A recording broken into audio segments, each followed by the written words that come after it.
नया फिर दिन हुआ,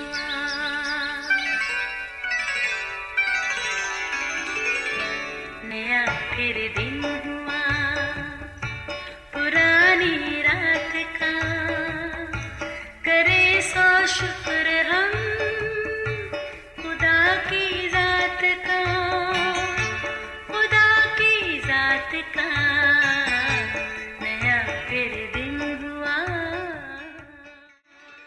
आज की आयत, मौत और ज़िंदगी ज़ुबान के काबू में है और जो उसे दोस्त रखते हैं उसका फल खाते हैं। इमसाल 18 बाब 21वीं आयत। अजीज़ों, पहले तोलो फिर बोलो। सादा सा ये फ़िक्रा वसी मफ़हूम के साथ हकीकत से करीब तर है। सियाने कहते हैं, कुछ भी बोलने से पहले अल्फाज को तोलो, यानी एक पल को सोच लो कि आपको बोलना क्या है, क्योंकि ज़ुबान से निकला लफ्ज़ और कमान से निकला तीर एक बार निकल जाए तो फिर वापस नहीं आते। इसलिए एहतियात ज़रूरी है, क्योंकि अपने ही मुंह से बोले अल्फाज बाज़ औक़ात आपको दूसरे की नज़र से गिरा देते और दिल से भी उतार देते हैं, जिससे अपनी शख्सियत मुतासर होती है। बाज़ औक़ात हम ऐसे अल्फाज बोल देते हैं जो शायद हमारे लिए मज़ाक मगर दूसरे के लिए तकलीफ़ का बायस होते हैं। ऐसे रवैये इंतहाई नागवार हैं। बिलाशुबा अल्फाज क़ुव्वत रखते और पुरतासीर होते हैं। इसलिए ना सिर्फ दूसरे के लिए ही बल्कि अपने लिए भी खूबसूरत अल्फाज का चुनाव करें और खुश दिली से बोलें। खुद भी खुश रहें और दूसरों के लिए भी खुशी का वसीला बने। अजीज़ों, बिलाशुबा अल्फाज क़ुव्वत रखते और पुरतासीर होते हैं।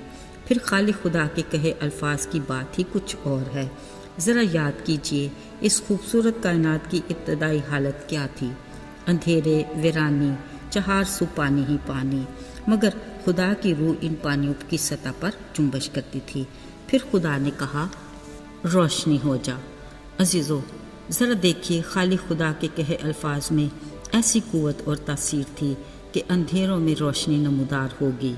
उसने जो कहा वो वक़ू पज़ीर हुआ। फिर खुदा ने यक के बाद दीगरे जो कहा वो वक़ू पज़ीर हुआ और कायनात वजूद में आती गई। आखिर में खालिक ने कहा, हम इंसान को अपनी सूरत पर अपनी शबीह की मानत बनाएंगे। सो उसने ज़मीन से मिट्टी लेकर इंसान का पुतला बनाया। फिर उसके नथनों में अपना दम फूंका तो इंसान जीती जान हुआ।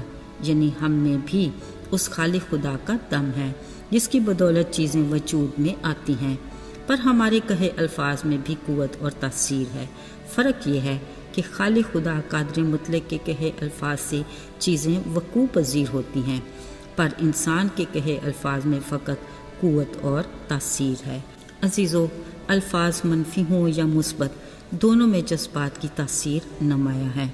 अक्सर वालिदैन अपने बच्चों को कहेंगे, भाई बड़ा ही शरीर है ये। फिर होता ये है कि वो बच्चा वाकई ही शरारत के रिकॉर्ड कायम करने लग जाता है। या फिर ज़िद्दी कहेंगे तो फिर हर बात में ज़िद ही चलती है।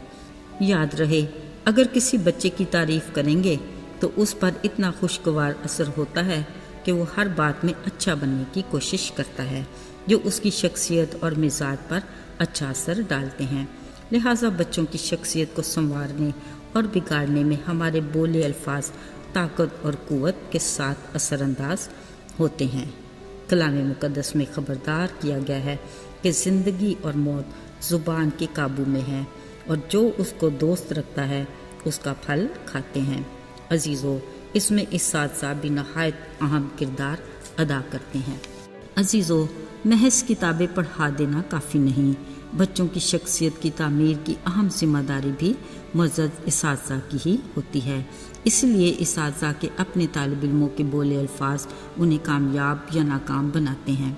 लिहाजा बेहतरीन उस्ताद वो है जो खुद अपनी जगह पर ही खड़ा रहता है मगर अपने तालिब इल्म को तरक्की की ऐसी राह पर डाल देता है कि वो कामयाबी से अपनी मंज़िल पर पहुँच ही जाता है।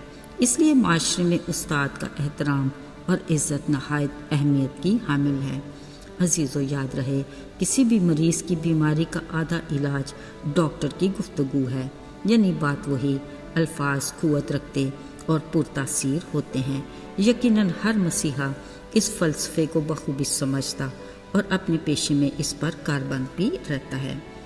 عزیزو، اس سارے معاملات میں یسوع مسیح دنیا کی تاریخ میں ایسی مثالی ہستی اور عظیم کردار کے مالک ہو گزرے ہیں جن کا کوئی ثانی نہیں۔ وہ الہی ہستی صاحب اختیار کی طرح ایسی تعلیم دیتا کہ مذہبی لیڈر حیرت زدہ رہ جاتے۔ وہ دوا کے بغیر فقط اپنے چھونے اور کہنے سے ہی ہر طرح کے بیماروں کو شفا دیتا۔ بظاہر اس کے پاس کوئی حفاظتی عملہ نہیں تھا، پھر بھی بادشاہ اس سے ڈرتے تھے۔ وہ بے گناہ تھا، پھر بھی اسے صلیب دیا گیا۔ اس کی قوت اور قدرت کے ڈر سے بھاری پتھر سے اس کی قبر کے منہ کو بند کیا گیا، مگر وہ تیسرے دن بڑی قدرت کے ساتھ قبر اور موت کے بندھنوں کو توڑ کر آزاد ہو گیا۔ آئیے دعا کریں۔ بحر و بار کے خالق و مالک، زمانوں اور وقتوں پر اختیار رکھنے والے ہمارے خدا باپ، تو جو آج اور کل بلکہ اب تک یکساں خدا ہے، ہم تیری تعریف کرتے ہیں اور تیری دی ہوئی نعمتوں کے لیے ہم تیرے شکر گزار ہیں۔ ہمیں ہر پل تیری ضرورت ہے۔ اپنے وعدے کے مطابق ہمیں تنہا نہ چھوڑنا۔ یسوع کے مبارک نام میں آمین۔